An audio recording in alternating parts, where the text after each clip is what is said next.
work on helping to coordinate the city's violence prevention work. We're looking at it from 4 different lenses. We're looking at it from prevention, intervention, enforcement, and then also reentry, because we know it's important to help people return home once they serve their time. And I think Christopher was right on point when he was talking about starting with young people as early as possible and surrounding them with folks who care about them and love them and make sure that they don't get in those cycles. We all have a story, we all have a past, but that doesn't mean we can't get to where we need to be.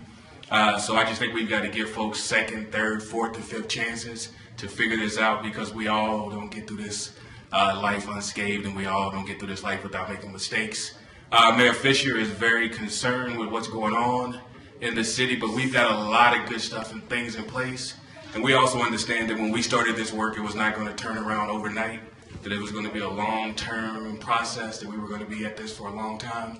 So when we put plans together, our plans are long-term plans. We know we got to deal with the right now issues, but we also know we got to change some systems, right? The kids that we're talking about and the families that we're talking about are involved in systems that have actually led them into places where violence happen and where violence take place.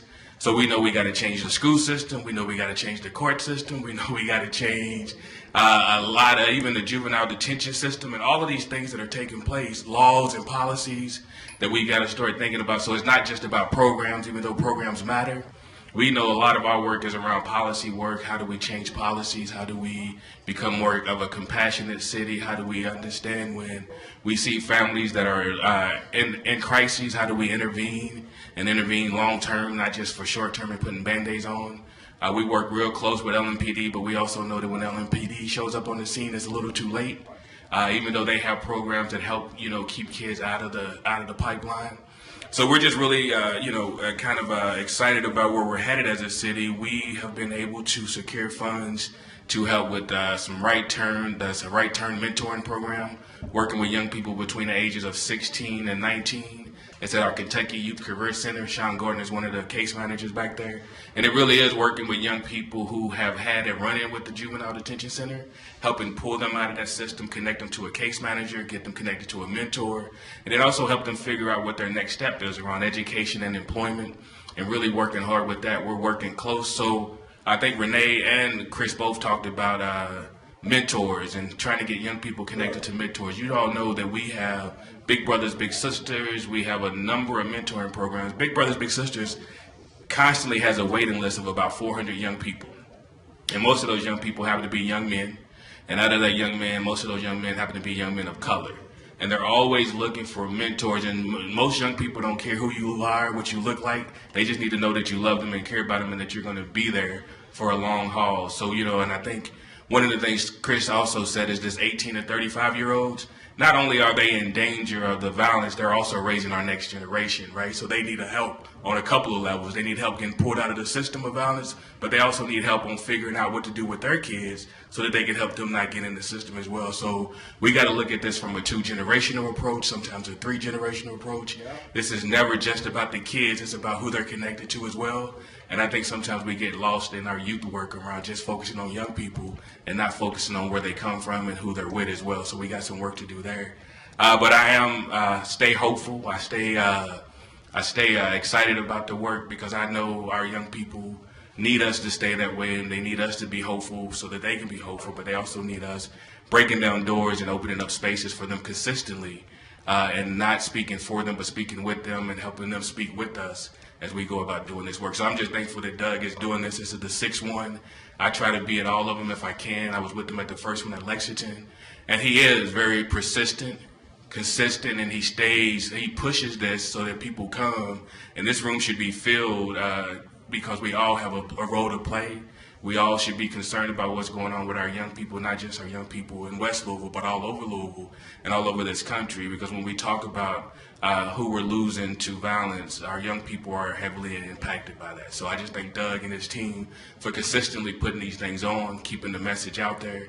And it's about prevention. It's about violence prevention, and we all got to be engaged in that, and none of us can turn our back.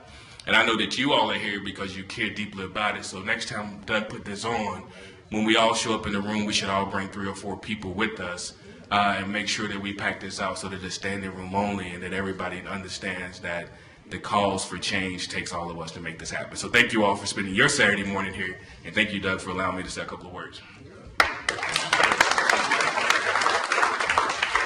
You know, being in the community, the mayor is doing all he can. Anthony's doing all he can, but nobody can do it alone.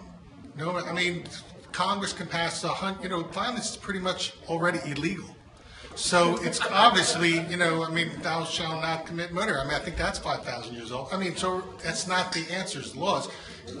So a government cannot do it by itself. So it's going to take teamwork. There's no solution to violence, but teamwork is what is the closest thing.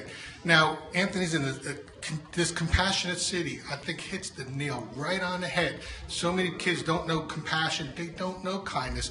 And could you tell us about all the people in the community that you work with that are trying to make a difference? That kids, when they say they don't care, nobody cares about them, they're wrong. Could you just tell them about what a unique city Louisville is as far as community goes? Sure will. So Doug's hit the nail on the point. I think when you think about Louisville, when you think about where we are in our work and what we're doing, there's not a city in the country who's not dealing with violence prevention, who's not thinking about it and looking at it. But one of the things you guys got to realize is that Louisville is one of the cities that other people are looking at, trying to figure out how do we get all of these people to the table. So when you think about who's at the table around compassion, you think about the everyday person who's just living in the neighborhood. You think about the young people. We've been able to create a space where the faith community of all faiths can come to the table and have a role to play. We've got the school system, we've got the colleges, we've got community-based organizations, and what we're really trying to do is, I don't know, everybody's probably heard this term collective impact. Everybody's talking about how do you bring all of these people together, everybody stays in their lane, and everybody does the work that they are called to do, but they do it in partnership. There's a shared vision, there's a shared agenda, shared outcomes, and people all are measured on those outcomes, and we look at all of those together. Louisville's been able to do that in a number of realms, not just around the violence prevention. We've got 55K and 15K who are doing amazing work around education. There's a children exposed to violence because we know that kids who are exposed to violence are 50% more likely to be a perpetrator or a victim of violence themselves when they get older. So there's a collective impact model around that, really looking at the root causes and really looking at how do we end up here, not just what happens after we end up here, but how do we end up here and really start thinking about that. And when you think about the work that we're doing, and one of the things when you think about violence and homicide in Louisville, be real clear that when you think about homicides in Louisville, who is that really impacting? 65 to 78% of our homicide victims are African American males, right? And when we catch the perpetrator, those percentages are about the same. So when we start talking about who we're identifying and who we're really targeting or who we're really working with or addressing the issue when it comes to violence is African American men and boys. Louisville we don't lose too many young people under the age of 17 to gun violence. Most of them are 18 to 30. Right? That's the age group that we lose, right? So there's something that happens, there's some kind of way that kids fall through the cracks once they hit a certain age. We can start seeing it before they hit 18, but so we need to start intervening as soon as possible. We've got another collective impact model that's called the Louisville Cities United Collaborative that's working, targeting, addressing the issue that young black men and the violence that young black men are experiencing, but we're looking at it as how do we create better outcomes around education, employment, and then also family connectedness. And one of the things you guys got to realize too is that JCPS has made tons of changes in a lot of their policies that if implemented right can have a huge impact on the violence that we experience, and not just in school but also in the neighborhoods. The code of conduct is totally different than what it was last year. It's more of a restorative justice process. They have signed on, there's a Boys of Color resolution that they are a part of. And even when you think about their equity scorecard and the data that they're sharing with folks to say, these are where we're having issues at and these are where we're trying to make changes at. So just know that there's a lot of people in this community, from Metro Council to our Congressman Yarmouth, who are all working with us thinking about how do we reduce violence in our community. And one other thing I just want to say before I sit down is that when we talk about violence, understand it's homicides, suicides, and overdose. On an average year, we lose 47 people to homicides, 72 to suicides, and 88 to overdose. Right, so those are issues that we got to think about and talk about, and it's not just violence against another person, but also the internal violence that we're losing folks to. So that averaged to about 207 people a year that we lose to one of those three causes of death.